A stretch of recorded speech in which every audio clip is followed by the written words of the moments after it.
Hello government officer, unit 7ல் திருக்குறள் தொடர்பான செய்திகள் அப்படின்ற அடிப்படையில் ஒரு 20 அதிகாரங்கள் மட்டும்தான் அப்படி சொல்லிட்டு நமக்கு என்னென்ன அதிகாரம் படிக்கணும் அப்படின்னு சொல்லிட்டு கொடுத்துருக்காங்க. ப்ளஸ் அது திருக்குறள் ரிலேட்டடான மேற்கோள்களும் கொஸ்டின் கேட்போம் அப்படின்ற மாதிரி நமக்கு சிலபஸில் கொடுத்துருக்காங்க. இது நீங்கள் எங்கே படிக்கணும் அப்படின்னாக்கா, ஓகேங்களா, திருக்குறளில் யூனிட் 7ல் தமிழ் இருக்குது. ஓகேங்களா, மொத்தம் எத்தனை 20 அதிகாரம் கொடுத்துருக்காங்க.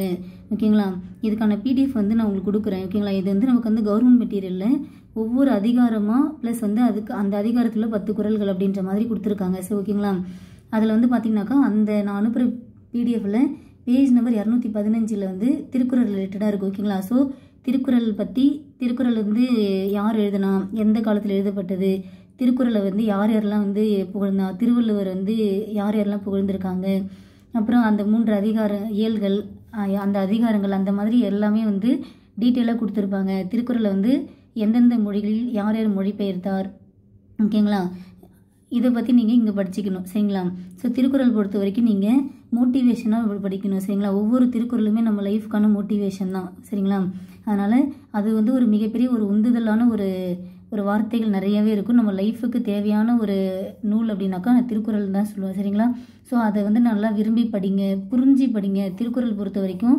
அண்டர்ஸ்டாண்ட் பண்ணால் மட்டும்தான் எக்ஸாமில் கொஸ்டின் எப்படி கேட்டாலும் உங்களால் ஆன்சர் பண்ண முடியும். சரிங்களா, அப்படி புரிஞ்சு படிச்சிட்டிங்க அப்படின்னாக்கா கண்டிப்பாக நீங்கள் திருக்குறளில் ஸ்கோர் பண்ணிடலாம். சரிங்களா, ஸோ இதுக்கான PDF நான் உங்களுக்கு குரூப்பில் ஷேர் பண்ணுறேன். இது ஆல்ரெடி நான் கவர்மெண்ட்டில் ஷேர் பண்ணியிருப்பேன். அந்த PDFல தான் பேஜ் 215 இருக்குது. சரிங்களா, நான் அகைன் திரும்பவும் நான் ஷேர் பண்ணுறேன், பார்த்துக்கோங்க. ஓகேங்களா, இது தமிழில் உள்ள திருக்குறள் ரிலேட்டடான கண்டென்ட். ஓகே மேம், இப்போது தமிழில் திருக்குறளுக்கு நீங்கள் சொல்லிட்டீங்க, வேர் டு ஸ்டடி என்னன்னு சொல்லிட்டீங்க. இப்போது GS டாப்பிக்கில் யூனிட் 6ல் பார்த்தீங்க அப்படின்னாக்கா தமிழ்நாட்டின் வரலாறு, பண்பாடு, மரபு மற்றும் சமூக அரசியல் இயக்கங்கள் அப்படின்ற டாபிக் திருக்குறள் பற்றி நமக்கு மதச்சார்பற்ற தனித்தன்மையில் இலக்கியம் ஆரம்பித்து திருக்குறளில் தத்துவ கோட்பாடுகள் வரைக்கும் கொடுத்துருக்காங்களே, இதெல்லாம் எங்கே படிக்கிறது அப்படின்னு உங்களுக்கு டவுட் இருக்கும். சரிங்களா, ஏன்னா தமிழ்லேயே திருக்குறள் கொடுத்துருக்காங்க, அதில் 20 அதிகாரம் கொடுத்துருக்காங்க. அதை நம்ம எங்கே படிக்கணும் அப்படின்ற மாதிரி டவுட் இருக்கும். இன்னொரு விஷயம் என்ன அப்படின்னாக்கா, அவங்க அதிலே மென்ஷன் பண்ணியிருக்காங்க, அழகு 7க்கான, அதாவது தமிழில் அழகு 7க்கான பாடத்திட்டமானது 10ஆம் வகுப்பு வரையிலான, அதாவது 10th ஸ்டாண்டர்ட் பாட புத்தகங்களை அடிப்படையாக கொண்டு கொடுத்துருக்காங்க. அதனால் நம்ம ஸ்கூல் புக்கில் உள்ளது மட்டும் படித்தா போதுமா? இப்போது ஒழுக்கமுடைமை ரிலேட்டடாக 6th-லேருந்து 10th வரைக்கும் எத்தனை குறள் இருக்கோ அதை மட்டும் படித்தா போதுமா? ஊக்கமுடைமை ரிலேட்டடாக திருக்குறள், அதாவது 6th-லேருந்து 10th வரைக்கும் எத்தனை குறள் இருக்கோ அதை மட்டும் படித்தா போதுமா அப்படின்ற டவுட்டு இருக்கும். சரிங்களா, ஸோ அந்த மாதிரி ரொம்பலாம் யோசிக்காது. சரிங்களா, ஸோ திருக்குறள் பொறுத்த வரைக்கும் நமக்கு ஒரு அதிகாரத்துக்கு எத்தனை குறள் தான் இருக்கும்? 10 குறள் தான் இருக்க போகுது. ஸோ நீங்கள் வேறு ஒவ்வொரு அதிகாரத்துக்கும் 10 குறள் தான் படிக்க போகிறீங்க. சரிங்களா, 10 குறள் அப்படின்றது உங்களுக்கு ஒரு பெரிய விஷயம்லாம் கிடையாது. ஓகேங்களா, ஜஸ்ட் 2 அடிகள் கொண்டது தான்.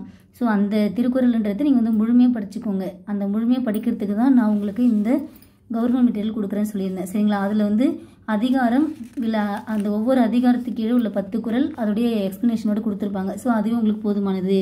இப்போ யூனிட் 6ல் பார்த்தீங்கன்னாக்கா இங்கேயே திருக்குறள் பற்றி சொல்லியிருக்காங்க. ஆனால் இங்கே பார்த்தீங்கன்னாக்கா ஏதோ மதச்சார்பற்ற தனித்தன்மை இலக்கியம், அன்றாட வாழ்வியலோடு தொடர்பு தன்மை, மானுடத்தின் மீதான திருக்குறளின் தாக்கம், திருக்குறளும் மாறாத விழுமியங்களும், சமூக அரசியல் பொருளாதார நிகழ்வுகளில் திருக்குறளின் பொருத்தப்பாடு, திருக்குறளில் தத்துவ கோட்பாடு, இப்படிலாம் கொடுத்துருக்காங்களே, இதெல்லாம் நான் எங்கே போய் தேடி படிக்கிறது அப்படின்னு எல்லாருக்குமே டவுட் இருக்கும். ஸோ இந்த டாபிக் பொறுத்த வரைக்கும் நீங்கள் என்ன பண்ணுங்க அப்படின்னாக்கா 6th-லேருந்து 12th வரைக்கும் உள்ள திருக்குறளை டெய்லி ஒரு 10 படிங்க. சரிங்களா, ஏன்னா திருக்குறள் ஒரு பெரிய ஒரு டாஸ்க்லாம் கிடையாது. அப்படியே படிங்க. ஒவ்வொரு திருக்குறளும் படிக்கிறப்ப உங்களுக்கு ஒரு புரிதல் இருக்கும்.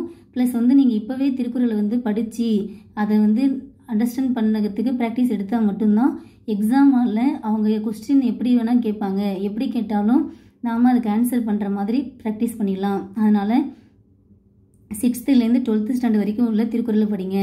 நாங்கள் எப்படி போய் அதாவது திருக்குறள் பொறுத்த வரைக்கும் அங்கங்கே பிச்சு போய் கிடக்கு, அதாவது அங்கங்கே செதறி கிடக்கு. ஸோ அதை எங்களுக்கு கம்பைனாக கொடுத்தா நல்லாயிருக்கும் அப்படின்ற மாதிரி நிறைய பேர் ஃபீல் பண்ணுறீங்க. ஸோ இதுக்காக நான் என்ன பண்ணுறேன் அப்படின்னாக்கா 6th-லேருந்து 12th ஸ்டாண்டர்ட் வரைக்கும் உள்ள திருக்குறள் மட்டுமே உள்ள ஒரு PDF எனக்கு கிடைச்சிது. ஸோ அந்த PDF நான் உங்களுக்கு ஷேர் பண்ணுறேன். சரிங்களா, குரூப்பில் ஷேர் பண்ணுறேன். இதை நான் உங்களுக்கு குரூப்பில் ஷேர் பண்ண போகிற 2வது PDF. அடுத்தது நான் படித்த நோட்ஸு. ஓகேங்களா, ஸோ இந்த சிலபஸ் பேஸ் பண்ணி நான் ஒரு நோட்ஸ் படித்தேன். ஓகேங்களா, அந்த நோட்ஸை பார்த்தீங்க அப்படின்னாக்கா நம்ம டாப்பிக்கில் என்ன இருக்கோ அது எல்லாமே இருக்கும். சரிங்களா, ஸோ ஆரம்பத்தில் அந்த 6th-லேருந்து 12th வரைக்கும் ஒரு நூல்வெளி கொடுத்துருப்பாங்க. இங்கே பாருங்கள், மதச்சார்பற்ற தனித்தன்மையுள்ள இலக்கியம். ஸோ ஃபஸ்ட்டு டாபிக் இங்கே என்ன இருக்குது? மதச்சார்பற்ற தனித்தன்மையுள்ள இலக்கியம் இருக்கா? ஓகே, அதுக்கு ரிலேட்டடாக வந்து ஸ்கூல் புக்கில் நான் என்னென்ன படிக்கணுமோ அதை படித்து இருந்திருப்பேன். சரிங்களா? ஓகே, அடுத்தது பாருங்கள், பகுதி ஆ, அதாவது வந்து அன்றாட வாழ்வியலோடு தொடர்பு தன்மை. ஓகேங்களா? இங்கே இருக்குங்களா? அன்றாட வாழ்வியலோடு தொடர்பு தன்மை. ஓகே, அதுக்கு ரிலேட்டடாக என்னென்ன படிக்கணுமோ அதை வந்து இதில் இருக்கும். நெக்ஸ்ட்டு பாருங்கள், பகுதி இ, மானுடத்தின் மீதான திருக்குறளின் தாக்கம். இங்கே இருக்குங்களா? மானுடத்தின் மீதான திருக்குறளின் தாக்கம். ஓகே, ஸோ இதுக்கு ரிலேட்டடாக என்னென்ன இருக்குன்றத இந்த பிடிஎஃப்பில் இருக்கும். சரிங்களா? ஸோ இதை வந்து நான் உங்களுக்கு நான் இந்த பிடிஎஃபாக ரெடி பண்ணி ஷேர் பண்ணுறேன். சரிங்களா? இங்கே பாருங்கள், இப்போ அடுத்தது பார்த்தீங்க அப்படின்னாக்கா,